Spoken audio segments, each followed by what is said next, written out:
Bonjour à tous, je suis extrêmement contente de vous retrouver aujourd'hui pour une autre vidéo. J'espère que vous allez bien. Comme vous me l'avez demandé, vous avez été nombreux à me demander, je vous fais une vidéo aujourd'hui sur le zéro déchet pour les débutants. J'ai fait cette vidéo parce que je sais que quand on est débutant en zéro déchet, on se dit que ce style de vie pourrait nous donner plus de contraintes que de facilité. Et on se dit que ça pourrait peut-être diminuer notre confort de vie ou ça peut être pas pratique. Je vous donne aujourd'hui 15 astuces qui sont tellement faciles à mettre en place. Et au passage, ça va aussi vous permettre de gagner du temps, de l'espace et vraiment va vous permettre d'économiser parce que ce sont des choses qu'on utilise dans la vie de tous les jours. Vous allez me demander déjà quel lien entre le zéro déchet et le développement personnel. Le zéro déchet répond à un style de vie minimaliste. Du moins, c'est un des moyens pour atteindre ce style de vie. Donc je pense que si vous aspirez à ça peut vous plaire. Deuxièmement, tout simplement quand on prend du recul et quand on se pose la question comment on peut impacter positivement notre environnement, c'est un moyen de le faire sans que ça se concentre sur ce qui se passe dans notre tête ou dans notre petite vie. Mais alors pourquoi devenir zéro déchet?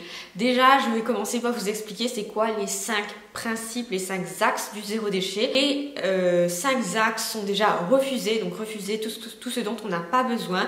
Réduire ses déchets, recycler ses déchets, ensuite réutiliser ce qu'on peut réutiliser et finalement composter les déchets qui peuvent être compostés. Le problème vient du fait que pour créer tout objet, on a besoin d'énergie et de matières premières et à chaque fois qu'on recrée un nouvel objet, on a besoin de cette même énergie. Si un objet n'est pas 100% recyclable, une partie de cet objet sera perdue et on va devoir remettre la même énergie et une certaine quantité de matières premières pour recréer cet objet. Ça serait top en fait, ce système-là fonctionnerait bien si nos ressources et nos matières premières étaient illimitées dans le temps, ce qui n'est absolument pas le cas. Donc pour rendre ça très facile, je vous ai préparé 3 grandes catégories.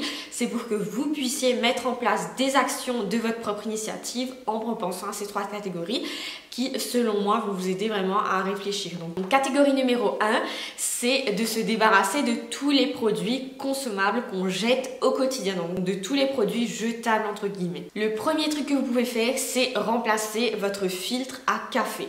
À taux de 1 filtre à café par jour et même plusieurs fois, des fois au bureau ou à la maison, vous allez utiliser un nombre de filtres à café infini, sans parler des capsules qui, même si elles sont recyclables, elles demandent quand même de l'énergie pour être recyclées. Le mieux, c'est d'adopter une cafetière italienne ou une cafetière à piston qui va éviter que vous utilisiez les filtres et accessoirement que vous puissiez quand même boire votre café quand vous en avez oublié.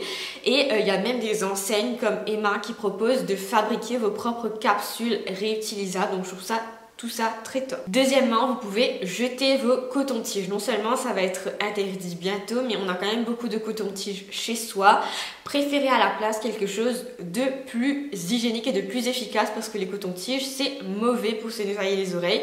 Préférez une petite poire en silicone qui est lavable et qui est très efficace. Troisièmement, si vous utilisez des disques démaquillants ou des lingettes, vous savez qu'on en utilise beaucoup pour se démaquiller au quotidien et sur un an, ça fait tout un tas de disques démaquillants.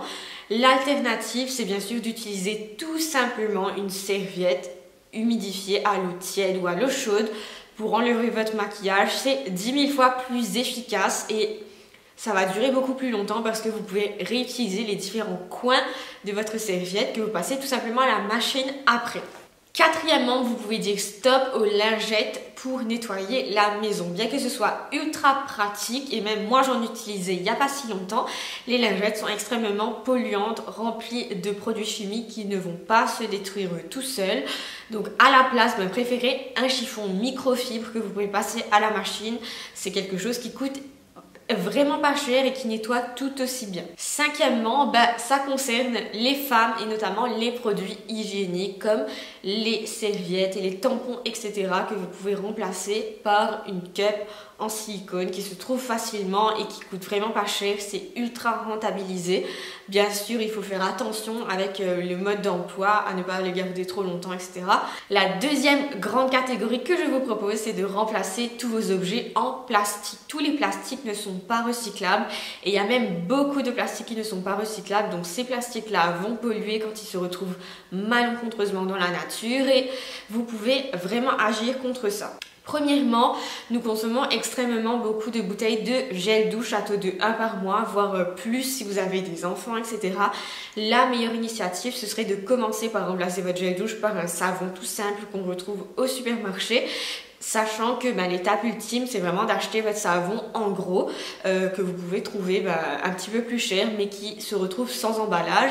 Après, voilà, il existe plein d'enseignes où vous pouvez acheter votre savon, comme chez Lush, etc., où on vous découpe et on vous donne juste un tout petit emballage en papier. Et ça, c'est beaucoup mieux que le gros tube de gel douche. Septième mesure, c'est de remplacer votre brosse à dents en plastique qui n'est pas biodégradable par une brosse à dents éco qui est en bambou avec des fibres de nylon. Donc quand vous avez fini, le principe c'est d'enlever les fibres et de pouvoir jeter cette brosse à dents dans votre jardin ou dans un endroit où il peut être biodégradé. Donc c'est vraiment hyper efficace, aussi efficace qu'une brosse à dents traditionnelle, et on en trouve à tous les prix. Huitième astuce qui est des plus évidentes, c'est de remplacer tous vos sacs en plastique jetables par des sacs en tissu.